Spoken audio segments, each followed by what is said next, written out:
The Nuggets take on the Suns in a pivotal, crucial must-win Game 5 at home at Ball Arena. We will break it all down, get into rotation adjustments, should and how much will Peyton Watson play, and more on Locked On Nuggets. You are Locked On Nuggets, your daily Denver Nuggets podcast. Part of the Locked On Podcast Network, your team every day. Welcome to Locked On Nuggets, your daily Denver Nuggets podcast, part of the Locked On Network, your team every day. Thanks for joining us and making us your first listen. Appreciate you guys joining us on whatever platform you choose, whether you're catching the show live on YouTube with folks like Orange Sodas. That's a new one. Logan Utley's hanging out with us. 55555-ish is back in the chat. Still balling, hanging out with us. This is my favorite one. Dr. Van Strand is hanging out with us in the chat as well. We appreciate you guys making this part of your day. Make sure you guys with the 5-star reviews, the likes and subscribes, and all that jazz. It's really important for us. It helps us out so much. Today's show is brought to you by Gametime. Download the Gametime app, create an account, and use code LOCKEDONNBA for $20 off your first purchase. Last-minute tickets, lowest prices guaranteed on the Gametime app.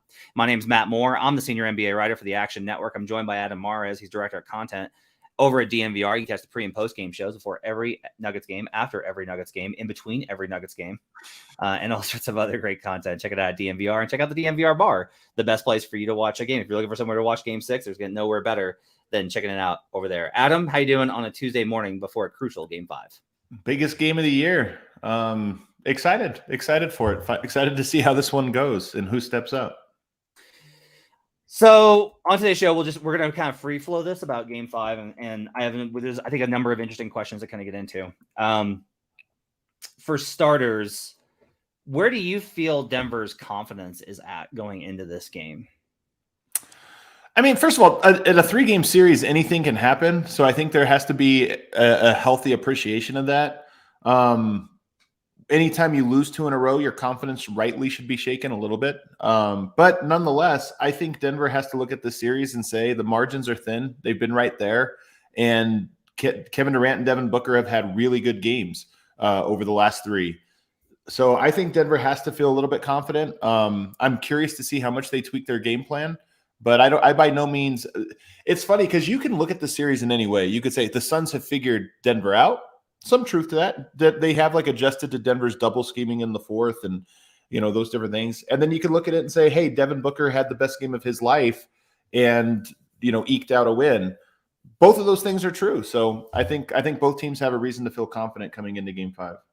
It shows for me, this game is a lot about how I've shifted in terms of how I view playoff performance, where 4 to 5 years ago, I'm like, yeah, okay, look, Devin Booker had absolutely incredible, amazing. He deserves all the credit in the world, but that's not sustainable. And now I'm very much in this is the playoffs, and sometimes unsustainable things happen for 4 games.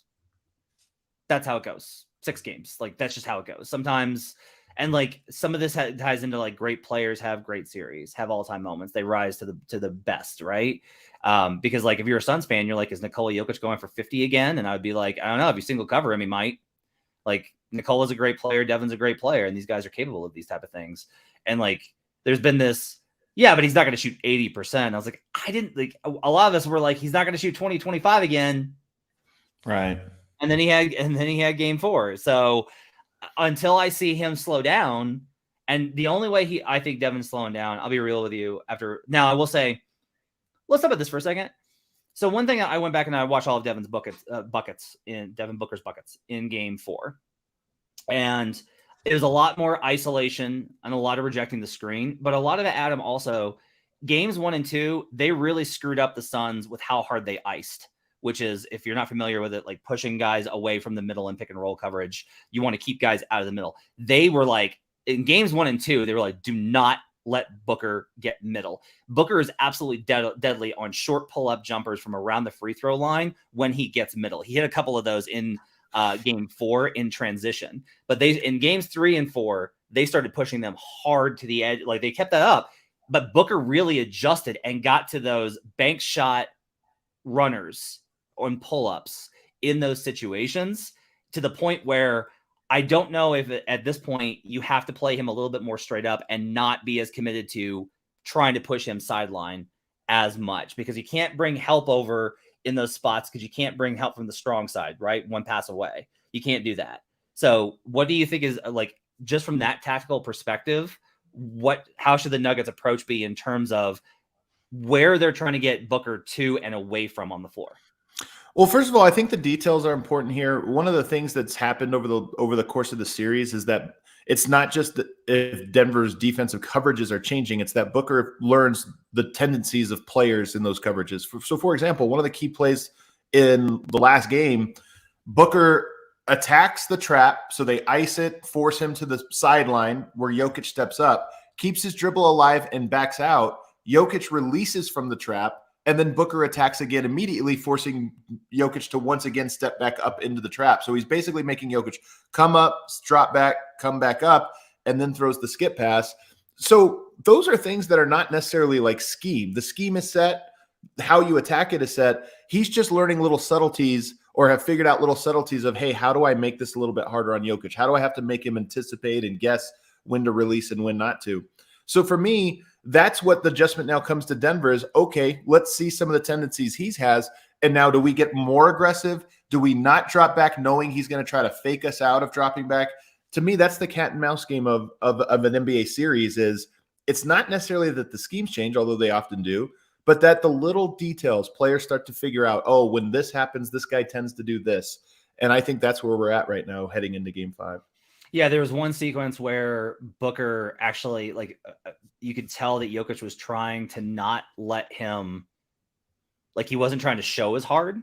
And so he played a little bit more drop, and then Booker snaked for a pull-up J. Like, again, like, a lot of this is just Booker's been awesome. Like, there is usually with, like, outlier performances, I'm just like, what are you going to do? But I am just like, no, Booker's done a really good job of the one heat check over Jeff Green and Bruce Brown, which, like, Jeff can't get up into his space. But, like, that shot is not like a great quality shot. But when you are Devin Booker and you are feeling it and you have that kind of confidence, that's not a bad shot either. And he had a lot of confidence. He was also taking threes off of the pick and roll high versus those bench units. I will say though that as much as Booker killed them with how hot he was, Denver electing to double him late the way that they did, and the Phoenix being prepared for it, led to Landry Shamet 3-pointers. I am very curious to see if Denver is up, by the way, heading into the fourth, even if it's only by 5 or 6, I wouldn't be surprised to see him play him a little bit more straight up, just because it's easier to funnel him inside the 3-point line. Hard to make him miss a shot in there, but easier to put him there and say, hey, shoot 50, 60%, we're going to win. Shoot 70, 80%, we're in trouble. But as opposed to if you do get into rotation and you're giving up corner threes, those are 3-point shots. You only need to go 40% on those ones to make it. So I wouldn't be surprised if Denver was up to maybe change their fourth quarter coverage and say, hey, we're going to try out giving our main defenders full, just try to guard them and see what happens. Let's take a quick break. On the other side, we'll get into rotation, who we think plays in Game 5, who doesn't play as much in that instance, and how this is going to shake out. We'll also talk about, there's a good question in the chat about offense versus defense. We'll get into that on the other side. First, I need to tell you about the Gametime app. Gametime is the absolute best way for you to get tickets on stuff. There's so much cool stuff going on now. Like, everyone, my friends that live around the country ask me about Colorado, and they're like, but the winter is so long. I was like, yes, but the spring and summer is so amazing. And there's, like, so much cool stuff to do. Like, this is not, I've lived in places where it's like, when it gets nice out, it goes from nice to you can't be outside for very long. Concerts, sports, like, even the team's not doing great this year, go catch a Rapids game. Like, going to a Rapids game is awesome. There's so much cool stuff to do in Colorado, and you can do it with the Gametime app. Go see these events. Tickets for tonight's game, by the way, $71. Nice. You can get lower levels for $145. That's really good. Football, basketball, baseball, concerts, comedy, theater, and more. The Gametime guarantee means you'll always get the best price. If you find tickets in the same section and row for less, Gametime will credit you 110% of the difference. Get images of your seat before you buy, so you know exactly what to expect when you arrive, and they're sent directly to your phone, so you never have to dig through your email. Download the Gametime app, create an account, and use code LOCKEDONNBA for $20 off your first purchase. Terms apply. Create an account and redeem code LOCKEDONNBA for $20 off. Download Gametime today. Last minute tickets, lowest price, guaranteed. We'll be right back on Locked On Nuggets.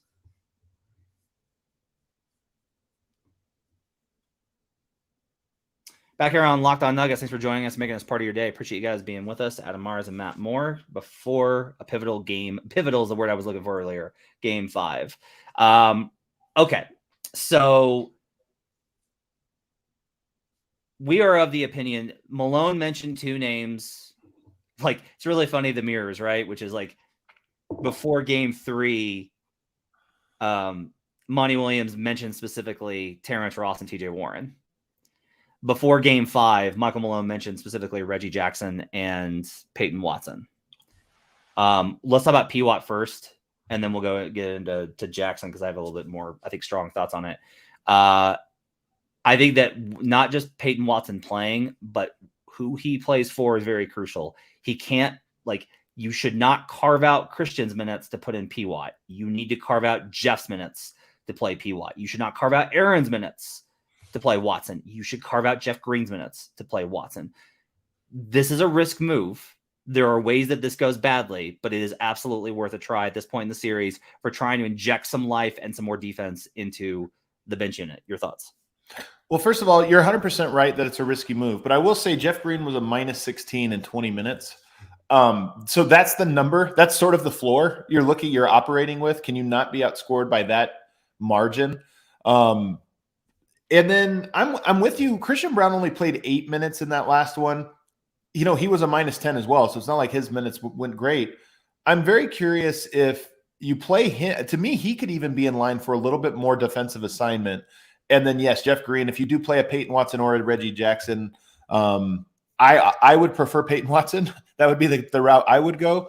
I think your thought process is if you play Peyton Watson, you're probably going to try to guard Booker straight up a little bit more. You're hoping you could find a player that has any impact on him. And by the way, I don't expect Peyton Watson to shut him down or to be like a guy that ends up playing 30 minutes in the series. Because wow, we found it. Okay, there it is. There's the matchup. Your question is, during the 7 minutes that you need your bench not to blow it, can he just make enough of an impact? It's a small stretch. It's probably binary. There's possessions where he's going to contest a Booker ISO, and does he make or miss those ones? You just want to see if he can make him miss 1 or 2 extra ones over that span, which keeps the game close enough that you can win the starter minutes. So for me, he would be the one. That's the thought process. The thought process on Reggie Jackson is when you've run the bench out there, the offense has looked really bad, and a bad offensive process has led to a lot of transition. So the thought would be, can we give the ball to Reggie Jackson and have him help that second unit's offense creation, maybe get Jamal Murray off ball and save his legs, and maybe that leads to a ripple effect where your defense is better. I don't know if I buy that one as much, but that would be the thought process. I have no idea what Reggie has been terrible with this team and this unit. It's possible because Reggie's a guy that has stepped up in the playoffs before. I've seen it happen. And maybe the playoffs individual style, just go out there and make a play works. I just don't have any confidence. I don't know how he's going to get clearance on screens. He doesn't have at least Zubac to clear screens for him like he did with the Clippers. He doesn't have Paul George, as a threat. There's no gravity on that second unit. There's none. Yeah, right. The spacing's that good. I like the idea of not playing Jamal at the second unit because, as I've mentioned, I think there's a direct correlation between Jamal playing with the second unit and their struggles. I want to. Well, hold on. Let me just ask this: do you have hit. more faith in Peyton Watson affecting Devin Booker for 8 minutes in this game over the course of 2 halves, or Reggie Jackson helping the bench unit score over 8 minutes in a game? I think for me, a lot of it with Watson is that I think he can also make random big blocks at the rim on other rotations, makes a better closeout on campaign. There's other ways I think that Peyton Watson's defense can impact the game. With Reggie Jackson, it's literally, does a guy make a couple of shots? That's huge if he does, but if he doesn't, it's what are you doing? Patrick McMahon says Malone waited too long. Should have done this 2 games ago when they were up 2-0 and the bench had been a massive positive. He should have done this. Timur says Malone is always 1 or 2 games late on the adjustment. That's just him. Guys, I think game 4, I do think he was late on that one. And I know it's hard to say. They were up 2-1 and they had only lost the bench minutes in 1. Game 4, and this is easy for me to say in hindsight, I wasn't calling for this before, but game 4, they did understand how to attack that unit. It was a very clear, this is what we're going to do. And so whether he should have made the adjustment in half one or been prepared to make it in half two, maybe that's a fair assessment. But to me, they were figuring out, okay, this is what this bench unit does. Here's our strategy of attack. And by game four, like, yes, Landry Shamet just made shots, but also by game four, they knew exactly what kind of shots they wanted to get out of it. I understand it. I think I'm just in the minority here. From how I think fans look at it, because again, I'm like really influenced by other series I've covered, and this isn't that one. I just wind up thinking that delaying your adjustments is good because it gives the opponent, like, if you can drag it out, like because we admit they could have won game 3 or game 4. Both those were winnable for Denver. Yes. I mean, sure. Yeah. They were close games. Yeah. So like it's winnable. Look at what's happening in the Warriors-Lakers series where Steve Kerr has been like, okay, we're putting JaMychal Green in. Oh, okay, they adjusted that. All right, we're putting Gary Payton in. Okay, they adjusted it. Like, you're behind. You're trailing the adjustments, right? And this is a minor one where it's like it's off the bench, so I get it. I'm not saying that he shouldn't have done it. Like, I get it. I understand it. Fans are, but I also think that fans for the most part are like, this didn't work one time. Don't ever do it again and change it. And I'm like, okay, like, let's give it a little, like, see. Right? I think you saw, and now like the time is absolutely there for an adjustment. I think you can get in trouble with being too overreactive. I think it's a thing in the playoffs. I think the idea that you should just like instantly overreact can get you in trouble because it gets you behind in trying to adjust to what they're doing versus being like, well, this is working overall. Well, there's also a chance Denver doesn't adjust tonight, and I'm not sure it would be the worst thing. I mean, this is going to sound too incendiary, but I feel like the guys let Malone down a little bit in the fourth quarter because even on tape, part of this was, yes, the Suns knew exactly where they wanted to go. And anytime a team knows what they want to do, you always feel like, okay, are we doing something wrong? Because we're predictable in a way. But at the same time, the effort on the rotations to close out on Landry Shamet were so poor from Jamal Murray, from Jeff Green, even Aaron Gordon. It was so slow and so lazy that part of you know, Malone probably feels a little let down of like, now do I have to adjust because you guys aren't running out on shooters that are making shots? You know, that's a little bit of part of it. And then, of course, the whole, how do you factor in? Now you're on the road. Do any of those role players step up? And I mean, if I told you, it's easy to say Landry Shamet because he was the guy last time, but let's say it's TJ Warren, a guy who hasn't really made shots. I mean, in game 3, he hit 2 big ones. But let's say tonight he gets a steady dose of swing contested corner threes, semi-open, but somebody running out at him. Do you think he makes them tonight, Matt? TJ Warren? I think like it's swing threes where he's open, but somebody's running out at him. I think it is more likely that he makes them than the guys that played in games 1 and 2 is how I would put that. But I'm saying if Denver is banking on, hey, we want to stick to our scheme. We need to be a little bit quicker at it, but we're going to trust that TJ Warren is not going to hit 40% of his open corner threes, semi-open corner threes in the game. Yeah. I mean, look, that's been the story so far. It's very reasonable to be like, their guys hit shots in their building. Our guys hit shots in our building. We have 2 games at home. Yeah. That's fair. Like that's a completely understandable thing here. I think I like this from Kyle. The difference to me between the first 2 games and 3 and 4 is it feels that the Nuggets aren't playing their brand of basketball, and it feels like they're getting to the 2-man game too early. Like we talked a lot about the 131 offense, and like that's a good way of actually putting this in perspective, right? That the Nuggets had a good offensive rating for the majority of the game, for the entirety of the game, and especially in Jokic's minutes. I did not feel like they were playing Nuggets basketball at any point in game 4. I feel like they did in game 3. They just lost a tough one. I feel like in game 4, they got away from who they are, and they're going to have to get that back. And to me, that starts with Jamal. Like that is where this starts, is Jamal's going to have to get back to Nuggets basketball. But I mean, the other part of this is that the Suns are also making the same calculations as Denver. Do we want to let the ball get popping and risk that everybody is going to score, or do we want to try to funnel it into Murray and Jokic and risk Jokic going for 50? By the way, if Jokic goes for 50 again and they lose, I'd be pretty surprised. That took an equally great performance from Devin Booker to sort of match it. But so that's the calculation they're making. And last game it worked. So you can hail Monty Williams as a genius, right? Because he wants Jokic and Murray to be scoring at the rate they did. Well, if they do that tonight and win, everybody will say, how do they not adjust? You got to double Jokic. What are you doing letting him score 52 games in a row? True. So I think they're making the same question. And the fact that theirs worked last game lends it to them saying, let's do it again. And if that's the case, Jokic just needs to come out aggressive again tonight and trust that their defense will get 3 or 4 more stops than they did in game 4. If Jamal hits, I don't know, 3 of the tough contested shots that he decided to take in the bench unit, then Jeff Green goes from whatever he was, a -20 or whatever, to like he -8. He goes from a minus. It gets to where, and that's like enough of the difference. Right. Like that really is what we're talking about in that series. That is this tight. On the other side, but I do hope that Jokic comes out. The one thing that happened in that game a little bit, I mean, remember that Jokic really started his domination in quarters 2, 3, and 4. Yeah, it wasn't necessarily quarter 1. And by the way, Ayton was in foul trouble by the end of it. I do think if they're going to stick to that same strategy, I trust Jokic to read the game, but I hope that he's aggressive, because if you put a couple fouls on Ayton in the first quarter because they're guarding you one-on-one and you've really figured out how to be aggressive, catch on the move and draw fouls, to me, be aggressive. Have a 16-point first quarter. If Ayton has 2 fouls, Jock Landale has 2 fouls, that strategy is going to break at some point. Yes. That strategy then comes to, hey, I know we worked on this, but we're in foul trouble and we got to start doubling. And that's when, all right, now Michael Porter is open. Now KCP is getting in rhythm. I'll say this, like, I don't know that I honestly think he should wait to get aggressive until Landale comes in. Like, because you want Ayton on the court. You want Ayton on the court. Like, and Ayton picks up fouls. It's bad for Denver.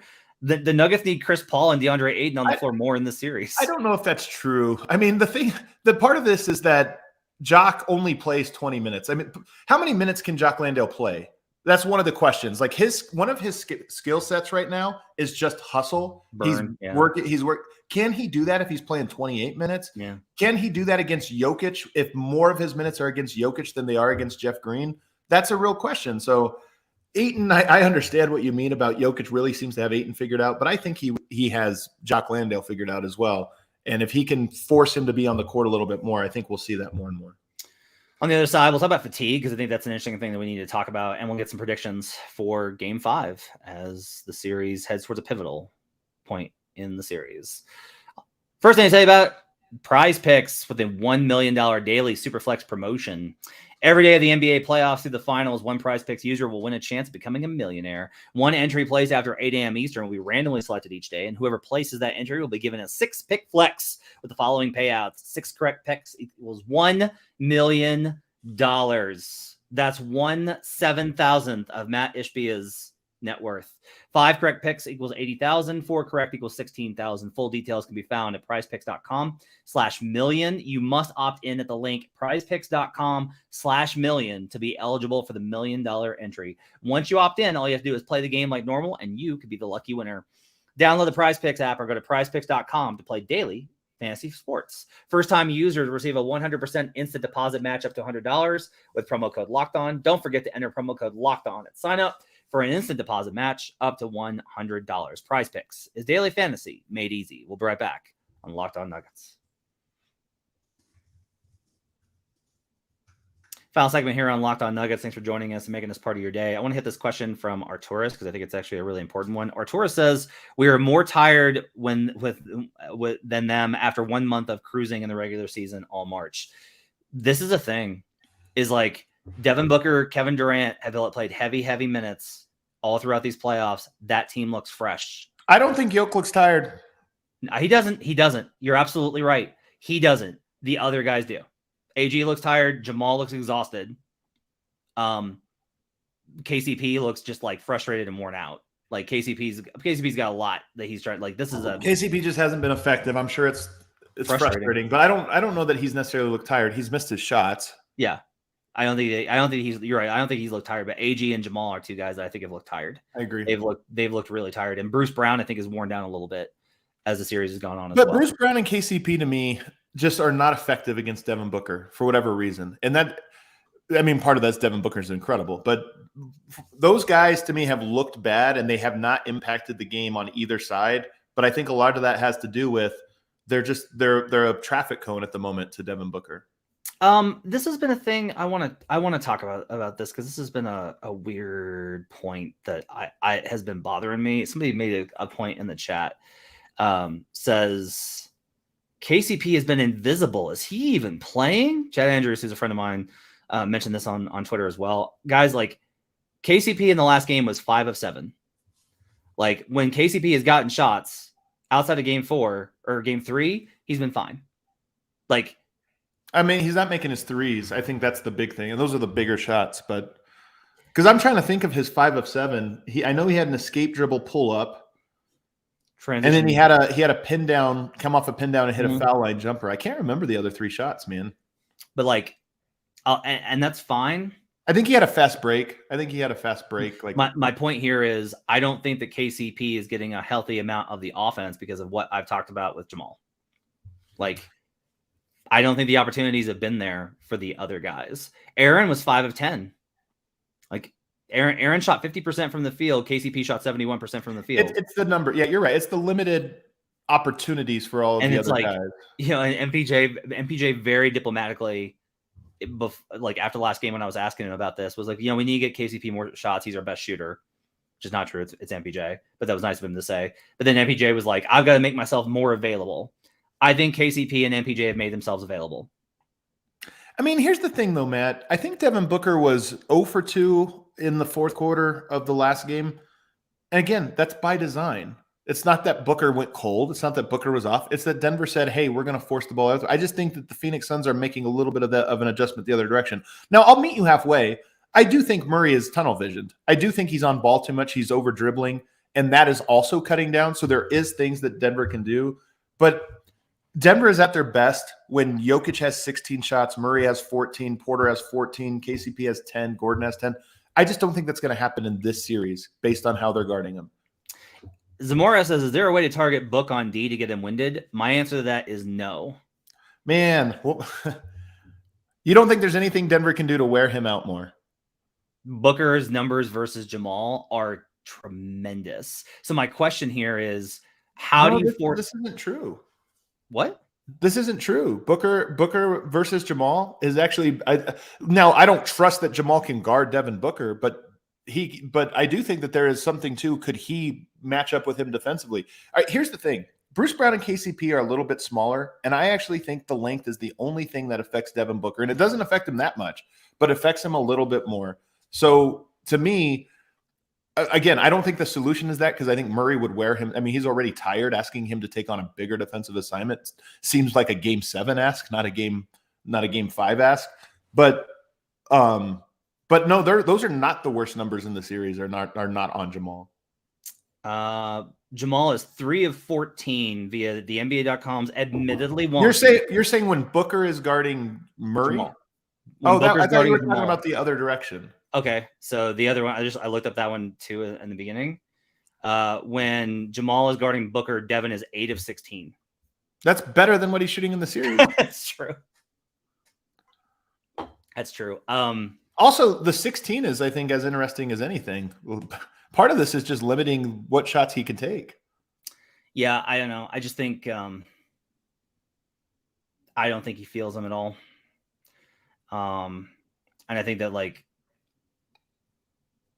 I think trying to wear him out when he's guarding Jamal, you can run him through screens, I guess.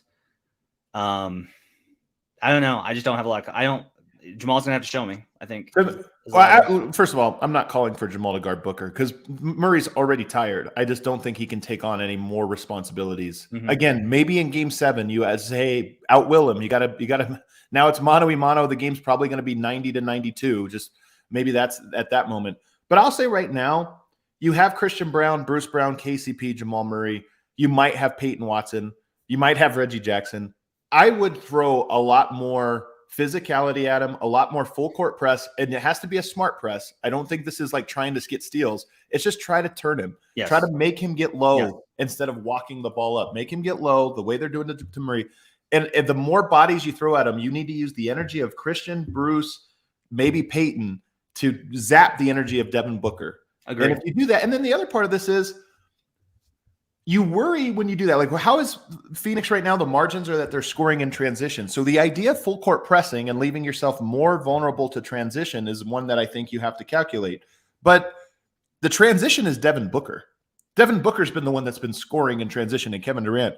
If you force them to have Landry Shamet bring up the ball, even campaign. To me, I think I would rather live with that. Make those guys bring the ball up, and maybe you're a little vulnerable in transition, but is Landry Shamet really being aggressive in transition? No. Malone won't do it, but he should sit Christian on him for like 25 minutes tonight and just be like, Christian, your entire job, like every single play. And if he fouls, he fouls. But like your job on every single play is you're guarding him 90 feet. Yeah. You got to wear him down. You got to wear him down. Snail says that they've been hiding Booker on MPJ some possessions and he's just chilling on defense. That checks out. Yep. The number one stat that you can try kind of track with the matchup data is matchup minutes, because it literally just calculates how often is guy standing next to like guy A standing next to guy B. And it's 23 minutes, which is by far the next closest is 9 when he's guarded KCP is Devin guarding MPJ. So like, here's an idea. Get MPJ involved in some dribble handoffs. Even if you don't put him in dribble handoffs, man, you could still move. Like Porter's role to stand in the corner and just kind of stand there and let him off run him around some BS action on the weak side. You're not even looking for him. It doesn't matter. At least Booker has to change and get through this screen and switch this one.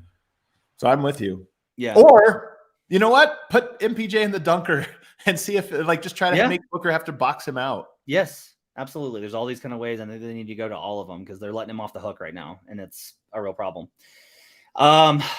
Predictions. Game 5. What do you think? I think Denver wins. I still think that they have more ways to win. I don't think it's a slam dunk. This is going to be one of those things where, like, when you're at Vegas and your buddy gets dealt an 11 and the dealer has 6 and you tell him, like, hey, man, you should double down here. And he's like, are you sure? Like, yes, this is the best spot for you to double down. And then they lose and they look at you and say, hey, man, you said I should double down. I lost double bet. This is how I feel about tonight's game. I think Denver should win. I mean, I think they have more paths to. You need big performances from your big players. If Devin Booker goes 14 of 18 or 20 of 25 for a third time in this series, you're going to have to tip your hat. But even if he does that, I think there's paths for Denver to win this one. So I think Denver needs to look fresher on defense, and I think they will. I think guys will make shots who haven't made shots the last 2 games. KCP, I'd be shocked if he goes 0 for the 3rd game in a row. So I think he knocks 1 or 2 down. And I think Denver comes out with the win. Since 2003, when teams have lost the last 2 and are at home, so lost 3 and 4 on the road, they are 43 and 17 in game 5 at home when they're favored. 43 and 17, 71%.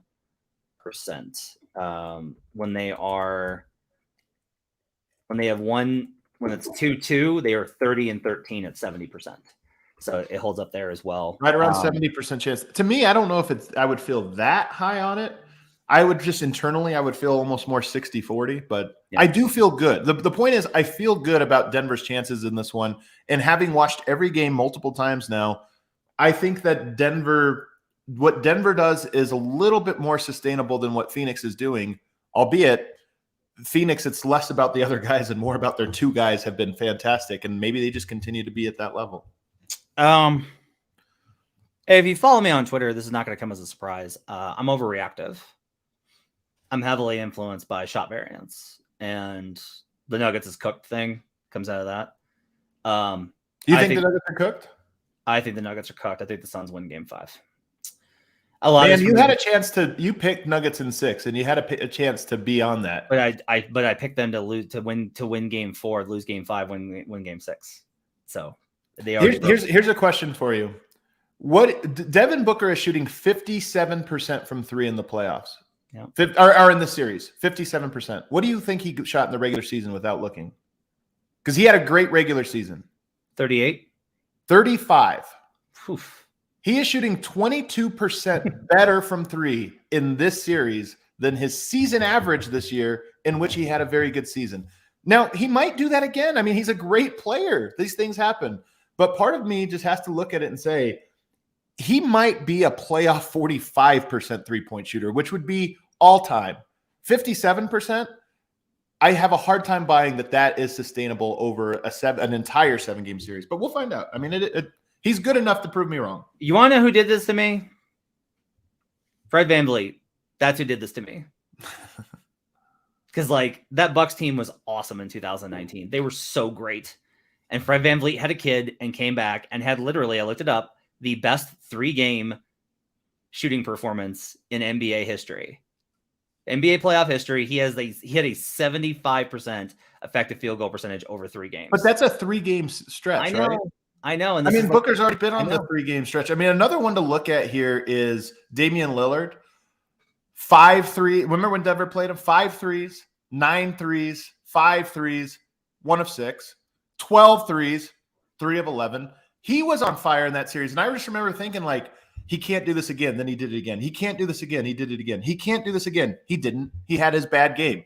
Then he had a 12-3 game, and you're like, oh, my God, he's back. Then he went 3 of 11 in the next one. Like, even the great shooters who get good shots just sometimes miss. I think you're in a much more logical place than I am. I think you're in a much more rational place than I am. I think that the sharp bettors that I know love the Nuggets in the spot. It's why they went from -4 open to -6. That's why they like all the money's coming in on Denver. This is a smash spot for Denver, so I'm going against all of that, right? I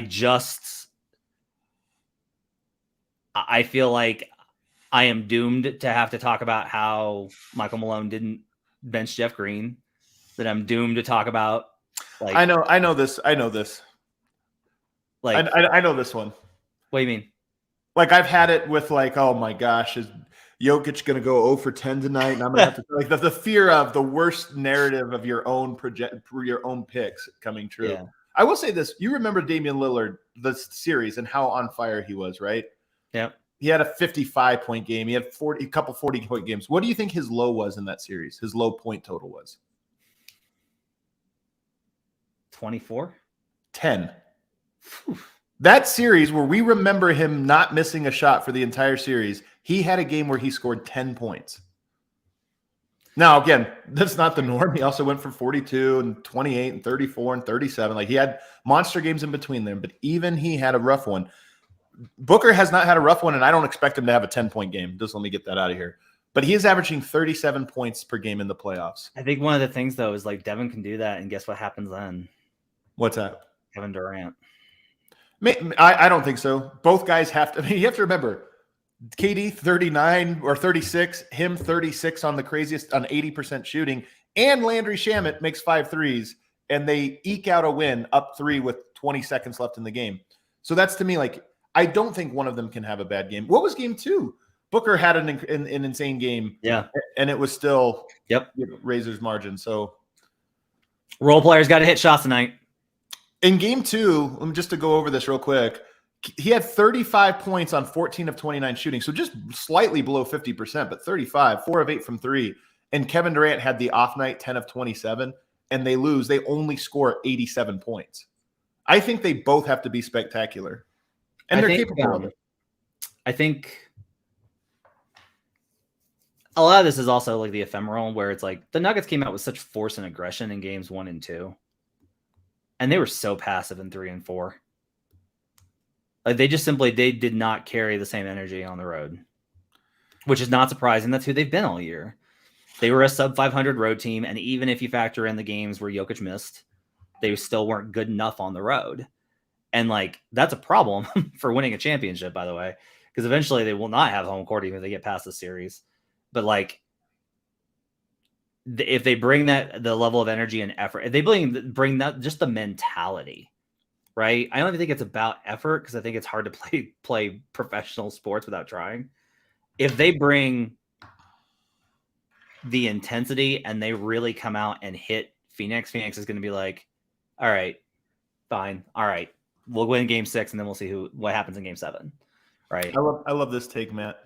This is from a Suns guy. He's been in the chat kind of just going off. Denver has never been in a pressure position before, Matt. And Jokic, not a pressure position performer. Never been in one. Not like 7 game 7s already in his career somehow. Yeah. How's Devin Booker been when he's been down in the series? How's that gone? How's that worked out? I will say this. I think that the rhythm of this game is important. And if Denver is up in the 4th quarter, especially if they can build a good lead, I think that their odds skyrocket. This is a series where the team that is leading is going to have a easier time doing, because it's an offensive series. If you're behind and you're counting on your offense from your role players, it's just inherently harder. So to me, the bench can't blow those leads. I wouldn't be surprised if Malone goes back to Jokic, both stints, his second quarter stint and fourth quarter stint. I wouldn't be surprised if it was early, just as a, hey, we're up 7. I don't want to let it get lower than that. I'd rather a tired Jokic than fresh Jokic come in up 2. I'd rather him have to slog through this because they're going to miss shots if we can be up. What did he play in game 4? He only played 40. How many minutes does Jokic go for tonight? 43. Okay. Do you agree? I was going to say 44. So yeah, it's that time. So, I mean, that's like an easy way to avoid some of the problems that they're having, right? It's like, well, if you're losing the non-Jokic minutes, just play Jokic 44. All right, we'll see how it goes. It's a nice back pocket thing to have. It's true. We'll see how it goes. We'll be back tomorrow to react to Game 5. Thanks for joining us. Hope you guys have yourselves a great day. Enjoy Game 5. These are the big play. Like, you want your team to be in these moments. You want your team to be in pivotal games. You want your team to be in high stakes games. Like, this is why you're a fan. So enjoy it. We'll see you guys again tomorrow. Thanks for joining us on Locked On Nuggets.